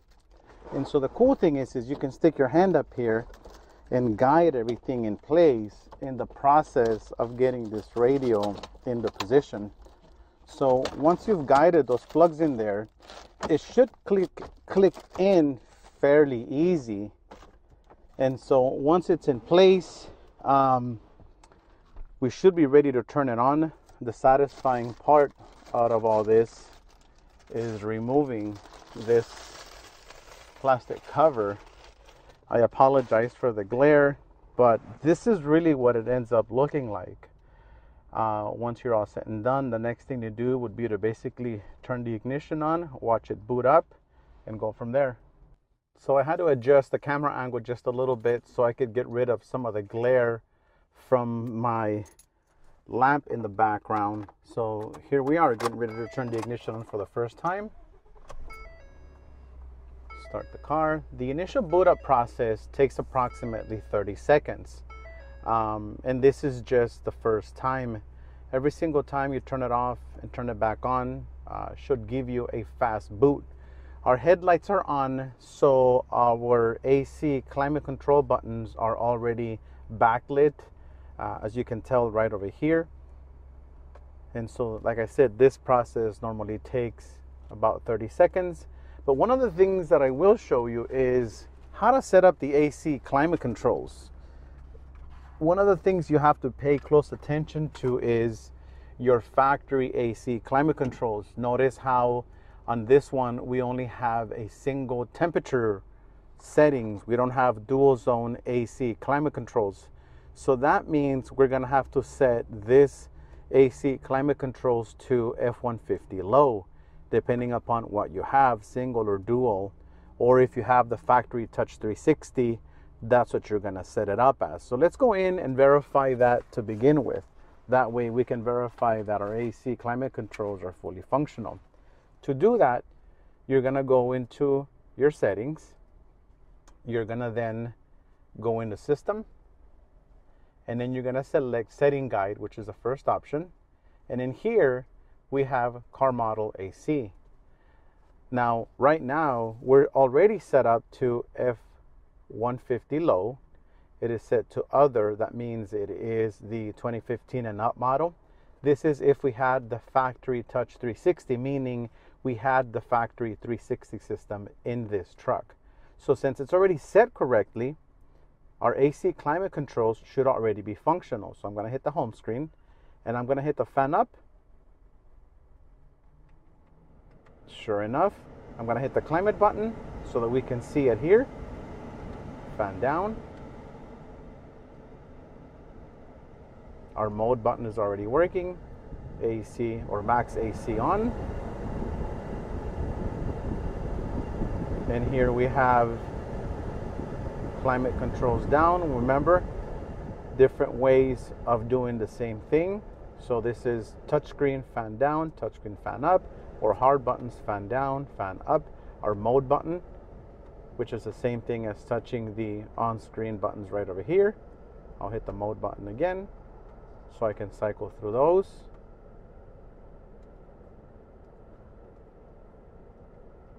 And then what I'm going to try next is our temperature settings. So this is temperature up. I'm sorry, let me turn the fan speed down. Temperature up, hit the climate button again. Temperature up, temperature down. Remember, you could keep the screen from timing out. We could keep it so that it's always like this. But for the sake of this demonstration, what I'm going to do is I'm going to go ahead and turn my headlights off just so that the screen can go into daytime mode, which is going to make it easier for you guys to see what's going on. So the climate page has a timeout settings, and that is user selectable. You hit the home button, swipe up to go to settings. Inside of system, there is factory settings. The code is 1660. Hit OK. Go ahead and swipe up, and under climate timeout, you can set it so that it's off. This way, whenever you're in the climate page, it'll always stay here until you press the home button to get out of it. Now, again, we've got our AC climate controls already set. We've already verified that we've got AC climate controls fully functional. I'm going to hit the power button and turn it off.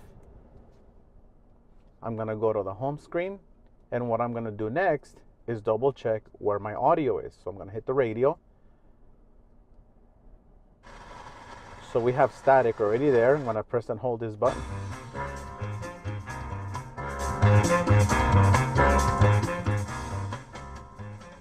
And this happens to be our FM. In here, if you swipe up, you're gonna get your presets. You can press and hold the arrow and let it go so it can tune to the next station. Press and hold it and let it go. So this is your seek function. Press and hold it, and now that's gonna go to the next station. Once you find your favorite station, all you really have to do is press and hold it. Preset 1, for example, is set to 87.5. I'm gonna now set it to 89.9. So press and hold that button. Now I'm set to 89.9. And that's how easy it is for you to set all of your FM, including your AM presets. Now let's double check our factory steering wheel controls. So we've got volume up and down, volume up, we have volume down. We're gonna have preset up and we're gonna have preset down. So that's already working, and that requires no additional programming. Again, that's because of the built-in CAN bus module. You don't need any additional third-party integration modules for your backup camera, for your steering wheel control interfaces, to develop an ignition 12-volt out for this unit. While we're at it, let's go ahead and try our backup camera. It's nighttime out here. My tailgate is open, but ideally this is what we're getting, which is backup camera is fully functional, and the active guidelines are still functional. So that's gonna go ahead and stay there. You can, if you decide to remove the factory backup camera and you go with a better quality aftermarket backup camera and you still want the active guidelines, what's gonna happen, usually those active guidelines are a function of the factory backup camera.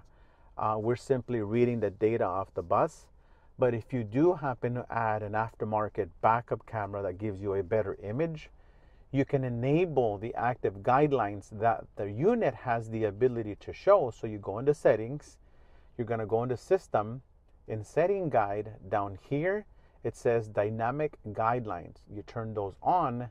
Now, right now, because the factory backup camera is there and we enabled a secondary active guidelines, you're gonna see 2 of them. So now you see the one that this head unit has the ability to have, plus the active guidelines from the factory. So this is part of this head unit. That is part of the factory backup camera. So you could still have active guidelines with an aftermarket camera.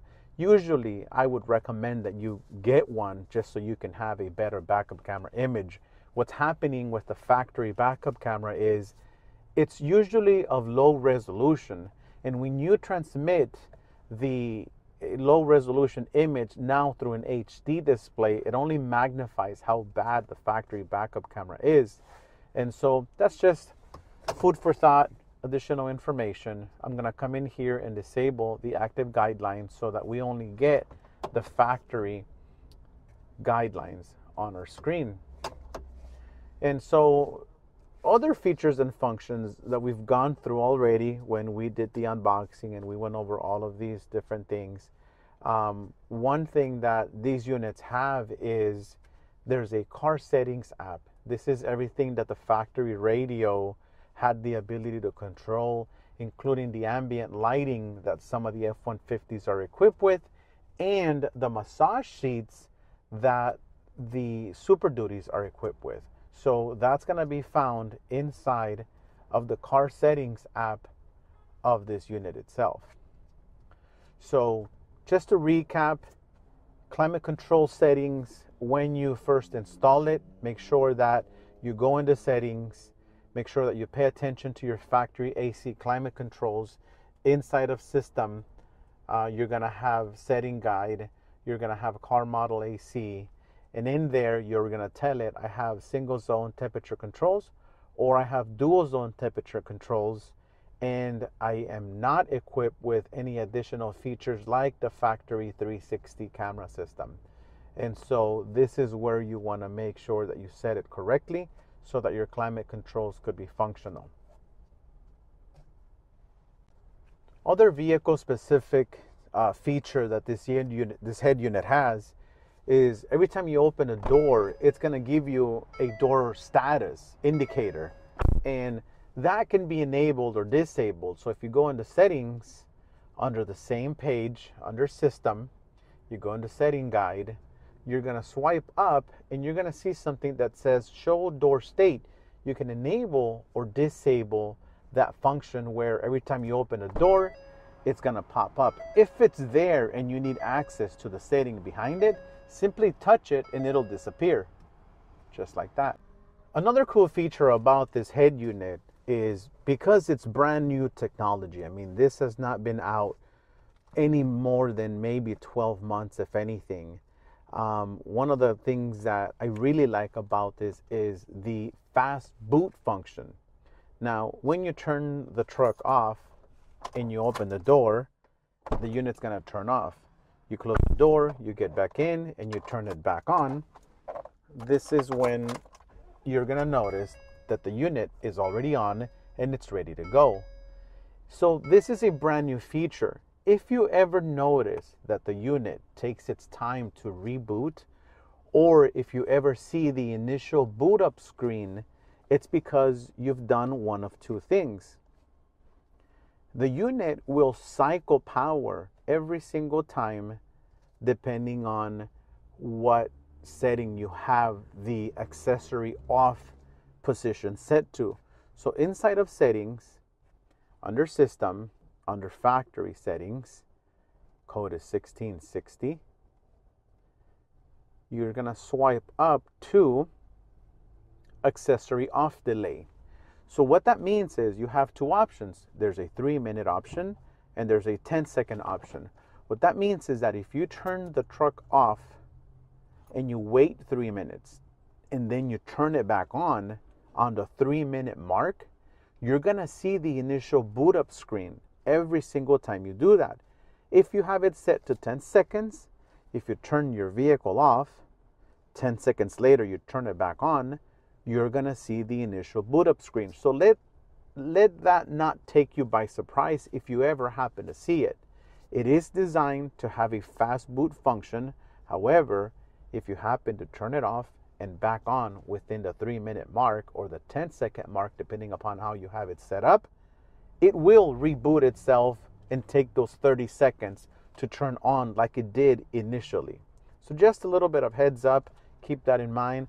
But other than that, this unit will turn off and turn back on almost immediately every time you get out and back into your car.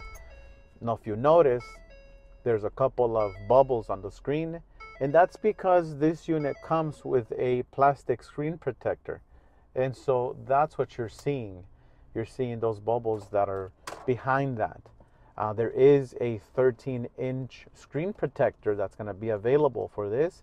So make sure you reach out to us to find out what the status of that is.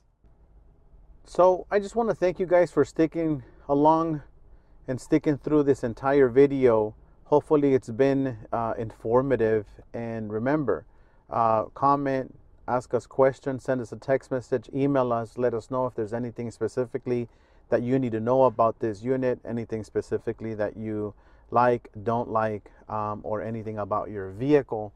Let us know. We'll be more than happy to assist you, walk you through anything specifically that you might want to know. But other than that, I mean, I can't tell you how nice this thing looks on this dash. I mean, it fits in here perfectly. It looks great. It functions well. It sounds great. And this is not the end of it. I mean, you can expand upon your, features and functions from this point forward. I mean, you can download applications. This unit, obviously, as you can tell, is connected to a 4G LTE network. So it's already set up to run applications like YouTube, Netflix, and everything else. Like I said, it's ready to go. So this would be YouTube applications like Netflix are also up and ready to go. And once you load a SIM card into these units, I mean, you're gonna wake up an entire whole new world of possibilities, because you now don't have to fight your Wi-Fi hotspot connection. You now don't have to worry about getting out of the car, getting back in, and having to pair your phone up to it. It doesn't matter. You can have Apple CarPlay and Android Auto as well as an internet connection simultaneously, which means that now if you're driving down the road, typically you would have to pull your phone out of your pocket to search for something because you need to search something on Google. Well, you don't have to do that anymore. You could pull over and you could come in here and you can search anything on Google because you're already connected to a network. Your phone can stay in your purse, it could stay in your pocket, wherever it is that you have it, except for on your hands. So guys, thanks again. This has been a pleasure to show you this unit. I'm excited for it, and see you on the next video.